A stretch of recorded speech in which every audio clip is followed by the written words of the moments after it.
Olá, como estão vocês? Tudo bem? A partir de agora estamos juntos aqui no programa Visão Trabalhista em Debate. Eu lembro a você, telespectador, que a sua participação é fundamental para nós. Então, clique no nosso e-mail e participe do programa visãoemdebate@ig.com.br. Este programa é uma realização do Sindicato dos Metalúrgicos de Osasco e região, sindicato esse que está pertinho de você, na rua Erasmo Braga, número 310, em Presidente Altino. O telefone está aí no seu vídeo, 3651-7200. Ligue, se informe e conheça mais os projetos do sindicato.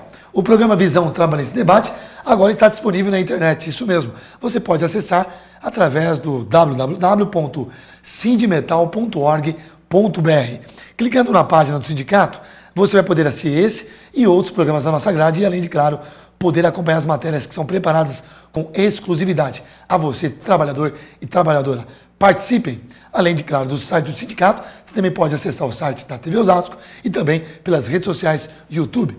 Clicando lá no YouTube, você coloca Visão Trabalhista em Debate, pode ter que colocar Eduardo Cordeiro para facilitar, e aí sim você vai poder escolher o programa que você quiser, o tema que você quiser. Sempre é bom lembrar que os temas são voltados a você, trabalhador e trabalhadora. Participem. O tema do programa de hoje, mais um tema interessante, um tema importante, que sempre tem que ser discutido na sociedade e muitas vezes não é discutido, é a situação dos negros no mercado de trabalho. Para tratar desse assunto, não tinha outra pessoa melhor para falar desse assunto tão importante, que é o nosso secretário estadual de Políticas para a Igualdade Racial, Francisco Quintino. Francisco, muito obrigado desde já por ter aceito o nosso convite. Sei que a sua agenda é super lotada, mas teve um tempinho para atender o nosso pedido. Obrigado por ter aceito o nosso convite. Eu que agradeço, Eduardo. Estou muito feliz por essa oportunidade de estar aqui na TV Osasco, do companheiro Jorginho, presidente do Sindicato dos Metalúrgicos de Osasco e região. É uma satisfação muito grande estar aqui com vocês. Obrigado pela sua presença.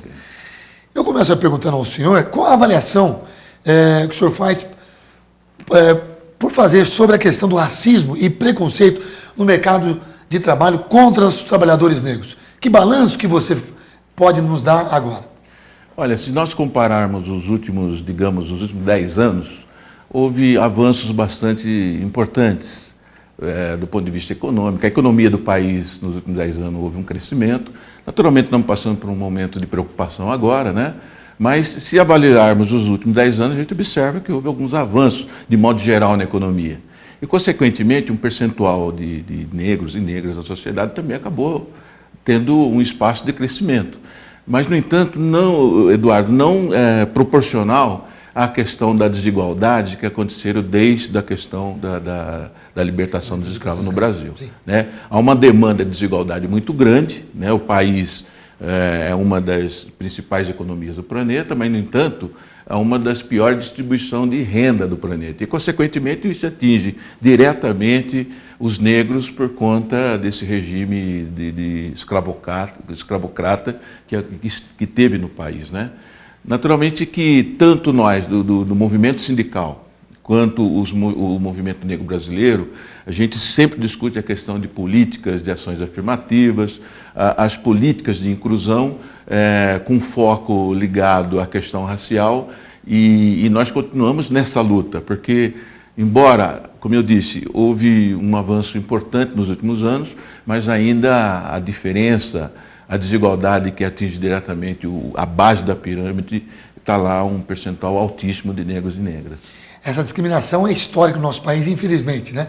O Brasil, que se diz muitas vezes não é preconceituoso, muito pelo contrário, infelizmente, não só para com o negro, mas como outras situações também, né? E principalmente social, enfim. Exato. Agora, essa questão que o senhor comentou bem da economia, é a saída para se estancar de vez essa questão?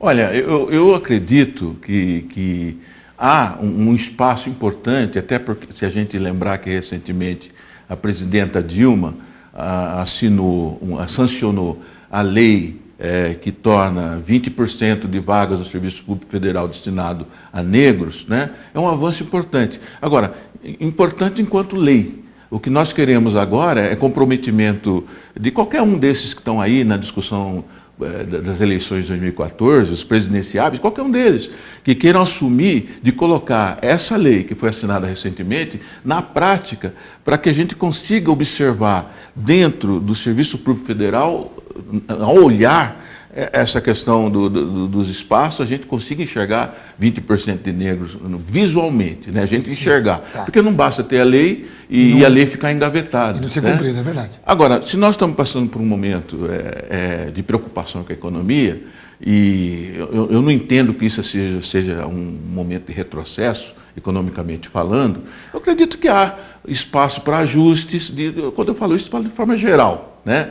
Agora, se vir a acontecer que nenhuma ação seja tomada para que a economia volte a ter crescimento, e se vir no bojo disso um retrocesso, naturalmente que os negros nos últimos anos que tiveram uma ascensão social, poderá voltar à condição anterior que não era nada boa. E considerando, como eu disse há pouco, né, de que muitos dos nossos negros e negras ainda estão na base da pirâmide social. Podemos temer isso que você acabou de dizer? Oi? Nós podemos temer isso? Temos que temer? É uma preocupação, porque quando a gente coloca isso na mesa de discussão, quando alguém fala assim, olha, o PIB é PIBinho, né? PIBinho jurão, a dupla, ou quando se diz assim, olha, há uma ameaça de crescimento de infração, há um certo descontrole, o juro tal. Enfim, tudo isso causa insegurança do ponto de vista da economia, que a economia pressupõe que não está tão bem como deveria estar. E quando há um retrocesso, se é que vamos chegar a isso, economicamente, as pessoas que ascenderam para uma classe, digamos, uma classe média, ou foi inserido economicamente na economia, pode retroceder, pode recuar, né? E como nessa base da pirâmide, cerca de 65% dos mais pobres desse país está lá o negro e a negra, poderá de fato voltar, quer dizer, não digo nem retroceder, voltar àquela condição antiga que era a situação de exclusão, num patamar que nos últimos anos diminuiu um pouquinho, né? Este é Francisco Quintino, secretário estadual de Políticas para a Igualdade Racial, tratando o tema situação dos negros no mercado de trabalho. Vou pedir um favor a você, senhor e senhora que está em casa, jovem, não pegue o seu controle, não mude de canal. Nós vamos para um breve intervalo e já voltamos com mais perguntas muito interessantes ao nosso convidado de hoje. Fique conosco, não saiam daí.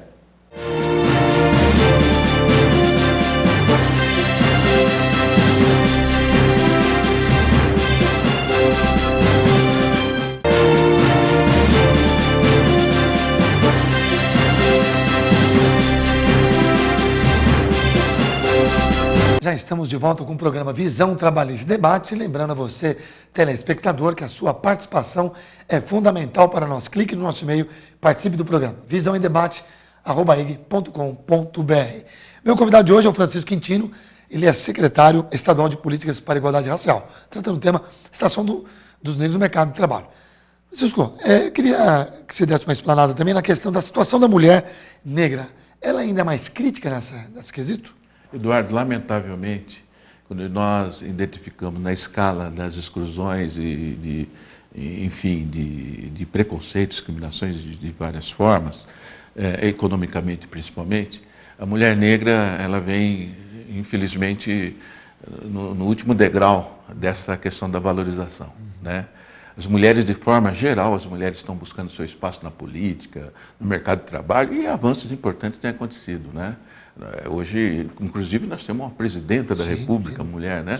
Mas no caso da mulher negra, nós precisamos, todos nós, a sociedade como um todo, e isso não escapa, inclusive do nosso papel de dirigente sindical, de olharmos com muita preocupação nessa questão da mulher, sobretudo mulher negra, né?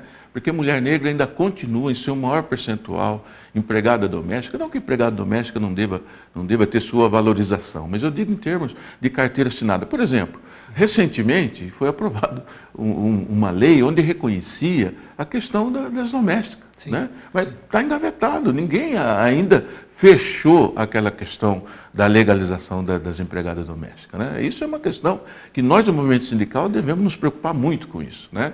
E até mais por saber que por trás dessa valorização, por trás dessa legalização do serviço doméstico, está em seu maior percentual de mulheres negras, né? E muitas dessas mulheres são arrimo de família, é diarista ou é algo equivalente, que cuida dos filhos em casa. Então, lamentavelmente, nessa questão das mulheres, de forma geral, mas sobretudo do enfoque racial, as mulheres negras precisam ter maior espaço, não só do ponto de vista profissional, mas sobretudo da dignidade e de respeito. Quintino, há pesquisas que mostrem em que setor ocorre mais preconceito contra os negros? Olha, a discriminação, o preconceito em relação aos negros, ele está, infelizmente, infiltrado em todos os setores da sociedade. Você não imagina a demanda que é diária de várias situações de discriminação. Agora, eu costumo dizer o seguinte, agora mesmo você me perguntou das mulheres, né? Agora, você imagina uma mulher negra, funcionária doméstica, e aí lá naquele ambiente onde ela está, sofrendo várias situações de discriminação, e ela, para preservar o emprego, né, acaba não denunciando o patrão pelas humilhações que sofre, e aí acaba a gente tendo uma demanda reprimida do ponto de vista de denúncias contra a discriminação. Se nós identificamos, por exemplo, como recentemente, só para pegar um exemplo, claro, né, do lateral da seleção brasileira, sim, Daniel Alves, né, jogador do Barcelona, um cidadão brasileiro que ganha muito bem, né? Bem resolvido na sua vida, né?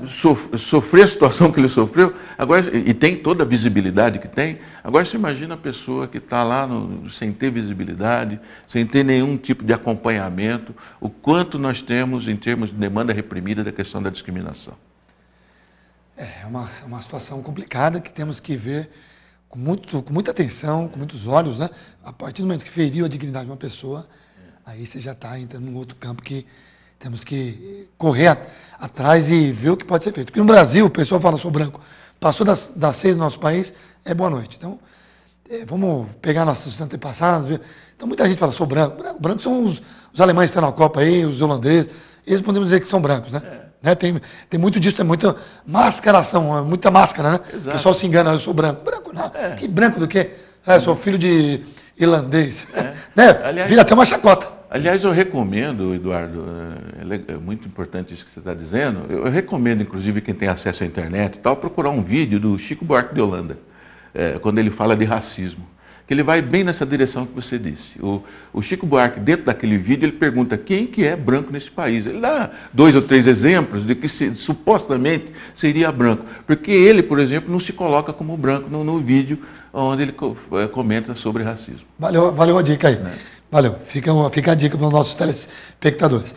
Como a força sindical trata o tema de desigualdade racial no mercado de trabalho? Como a força, de um âmbito maior, com toda a sua força, né, como já diz o próprio nome, como trata esse assunto tão delicado? A força sindical hoje representa cerca de 13 milhões de trabalhadores brasileiros. Se você pegar, por exemplo, o último censo, onde cerca de 50,7% dos brasileiros se autodeclaram negros ou pardos, né? Quer dizer, portanto, a maioria do povo brasileiro se autodeclaram negros ou pardos, né? E se você considerar que a força sindical representa cerca de 13 milhões de trabalhadores, e se nós formos fazer esse percentual também levado para a representação da força sindical, nós vamos chegar a um número de cerca de 6 milhões e meio ou 7 milhões e meio de trabalhadores que a força sindical representa, que se autodeclaram negros e pardos. Então, nós precisamos crescer.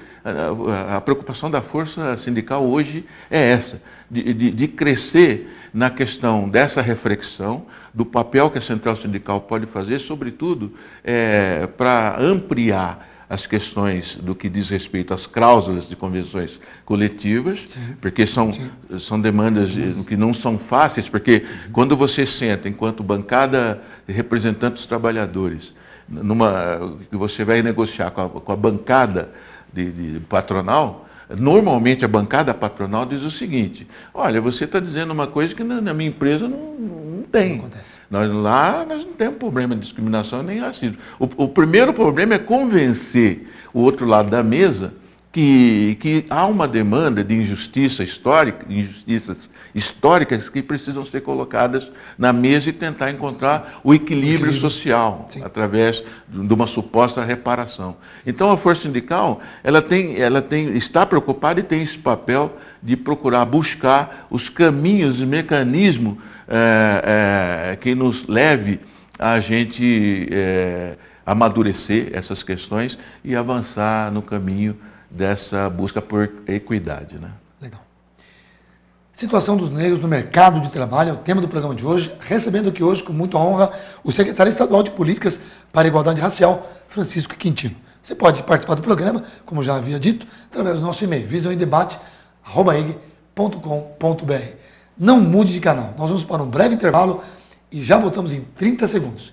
Fique conosco, não saiam daí.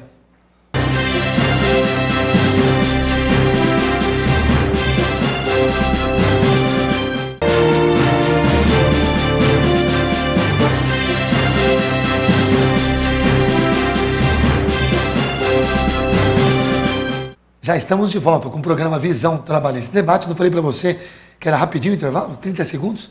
Estou recebendo hoje Francisco Quintino, ele que é secretário estadual de Políticas para a Igualdade Racial, tratando o tema Situação do Negro no Mercado de Trabalho. Tema importante que você pode rever no nosso site.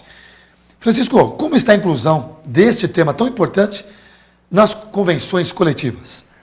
Eduardo, recentemente nós fizemos, mais precisamente no dia 6 de junho passado, nós fizemos um seminário na Força Sindical, onde nós trouxemos vários convidados, né? Eu cito aqui algumas pessoas muito importantes nessa questão da militância, certo, que é a deputada Alice Brandão, certo, o doutor Marcos Zito, que é presidente do Conselho Estadual da Comunidade Negra, né?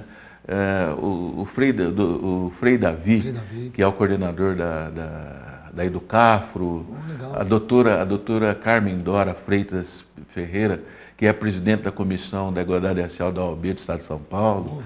Todo esse pessoal. Só gente importante, hein? Esteve inclusive, conosco, um abraço ao Frei Davi a todos eles, mas em especial ao Frei Davi, que é a Educafro, é um parceiro nosso também que do programa. Exato. Sempre quando pode eles vêm para discutir temas pertinentes a esse, como nós estamos tratando hoje. Desculpa, continuando, né? Inclusive o Dorival Vieira, que é da Afopress, né? Que é um blog bastante importante aí. Eu tomara que não esteja cometendo equívoco de esquecer algum nome. Mas todos esses companheiros, essas pessoas ilustres e importantes, né, tiveram conosco em torno de uma discussão, sobretudo para a gente fortalecer essa questão de criar mecanismo de discussão, fórum de discussão, e buscar a experiência de cada um, para a gente elaborar plano de ações dentro da Força Sindical, com essas contribuições todas, e o que estava me esquecendo da Eunice, que é da CEPIR, que é da Secretaria Especial de Promoção da Igualdade Racial da Presidência da República, ela esteve representando a ministra Luísa Barros, né? E, à medida que eu vou falando, talvez vou lembrando mais nomes. Mas tudo isso em torno de que nós fiquemos cada vez mais, digamos, encontremos mais eficiência na elaboração de supostas cláusulas e troca de experiência com esse pessoal, no sentido de que o que eles têm vivenciado que pode nos auxiliar no sentido de que nós tenhamos mecanismo, ferramenta para sentar numa boa mesa de negociação e fazer com que a gente consiga criar mecanismo de inclusão para os nossos irmãos da comunidade negra. Então esse seminário é super importante, para nessas discussões saem resultados para que possamos mudar um pouco dessa situação que se encontra no mercado, né? Exato, inclusive nós temos o plano de ação, naturalmente vai chegar para os sindicatos metalúrgicos de Osasco e região, nós vamos mandar para o presidente, e no sentido que tem um plano de ação daquilo que nós discutimos lá, e que é importante que todos tenham conhecimento desse plano de ação, até porque depois nós vamos voltar aqui para solicitar contribuição nesse sentido, algo que os sindicatos metalúrgicos de Osasco e região já tenha de trabalho nesse sentido, e a gente trocar experiência a nível local. Eu já te antecipo, dando toda essa oportunidade, já estão convidados, mais do que convidados. Agradeço. As portas serão sempre abertas a vocês, não tenham dúvida. Minha penúltima pergunta, como o senhor avalia a reserva de vagas ou cotas para negros nas universidades? Um tema que também tem muito discutido, né, nas salas de aula, enfim. Olha, a questão de cotas é um tema bastante polêmico, né?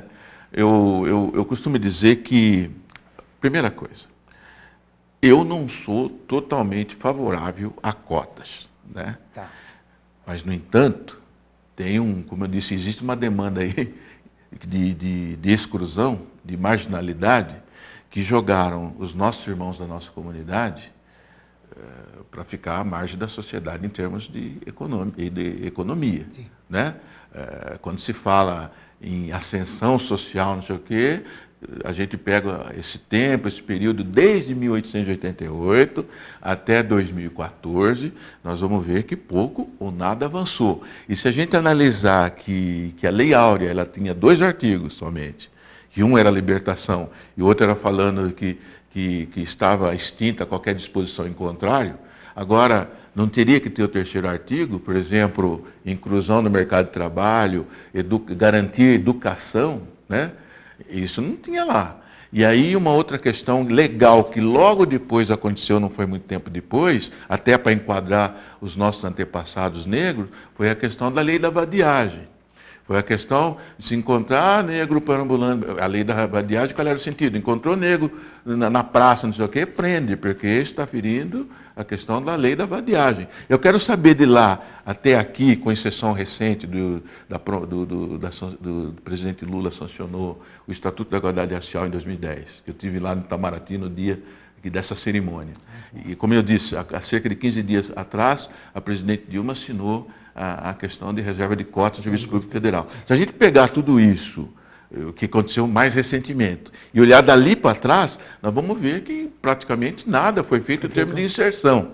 Agora, se não tem um mecanismo eficiente que tenha trazido o negro para essa possibilidade de educação e de inclusão econômica, e se isso está sendo possibilitado por um mecanismo que não é talvez eficiente, mas ajude em alguma coisa que é as cotas, aí nesse sentido eu sou a favor das cotas. Tá certo. Porque eu só serei contra definitivamente as cotas o dia que eu tiver uma proposta melhor que as cotas. Eu, por enquanto, não encontrei. Eu reconheço que talvez não seja um mecanismo eficiente, mas por enquanto eu não encontrei. E quem tiver uma proposta que supere a expectativa de inclusão das cotas, por favor, apresente. Até agora, eu não vi ninguém que seja contra, só é contra por ser contra, mas não apresentou nenhuma proposta que faça melhor. Para encerrar minha entrevista de hoje, minha última pergunta é, então o senhor acredita que a política de reserva de vagas para negros tende a sair das universidades e das empresas públicas e ser aplicadas também nas empresas privadas para corrigir aí distorções no mercado de trabalho? Eu acredito. Acredito. Eu acredito. Sabe como é possível acontecer isso aí? Olha, houve um tempo no Brasil, eu já não estou falando só da empresa, estou falando do Brasil como um todo, acho que cerca de 15, 20 anos atrás. Houve um tempo no Brasil que dizia que não existia racismo. Eu não sei se você lembra disso, mas Sim. Não existia racismo. Houve um avanço muito grande, o reconhecimento que há racismo no Brasil. Já houve um avanço. Aí, a partir de que o entendimento que há racismo, aí o que nós vamos fazer para combater o racismo? Então, aí veio a questão da lei. Né? O racista que for pego em flagrante, cadeia nele. Né? O que é difícil. Né?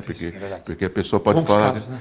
a pessoa pode ser pega em flagrante, depois lá na frente dizer que não foi bem isso, não foi bem aquilo, e escapa. Agora, do ponto de vista econômico, como você citou, aí tem algumas questões que são importantes. Primeiro, a gente convencer aqueles que estão na bancada de negociação, sobretudo do lado patronal, admitir que tem racismo e que ele tem que nos ajudar no ambiente onde ele digamos, onde ele comanda, de que naquele ambiente é necessário ele tomar algumas ações, sobretudo para a questão humanitária de combate às injustiças históricas.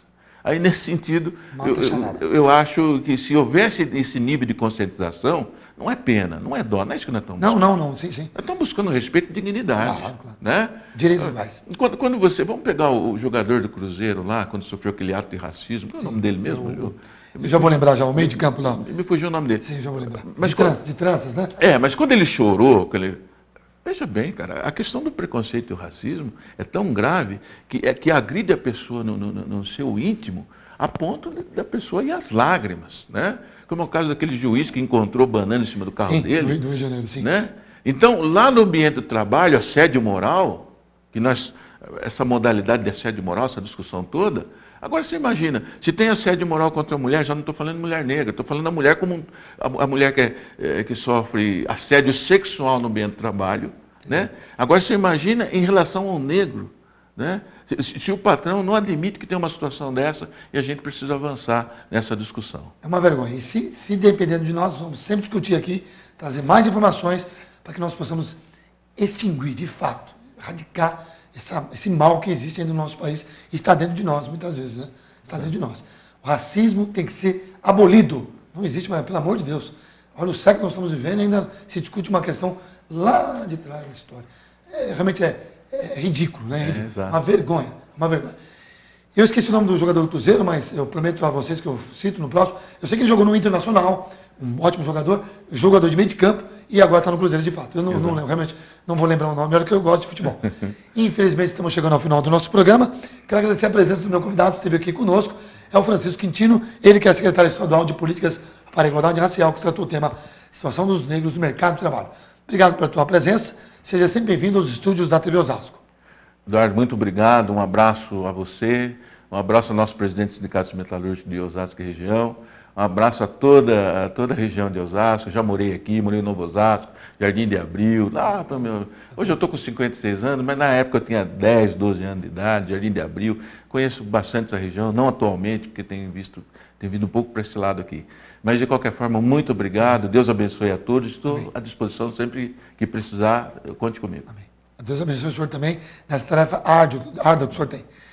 Agradeço a você, telespectador, que ficou conosco até agora, pelo seu carinho e também, claro, pela sua audiência. Você já sabe que nós temos encontro marcado aqui no programa Visão Trabalhista em Debate. Através do nosso e-mail, você participa, visãoemdebate@ig.com.br. Tenham todos uma ótima semana. Eu vejo vocês, se Deus quiser, no próximo programa. Tchau.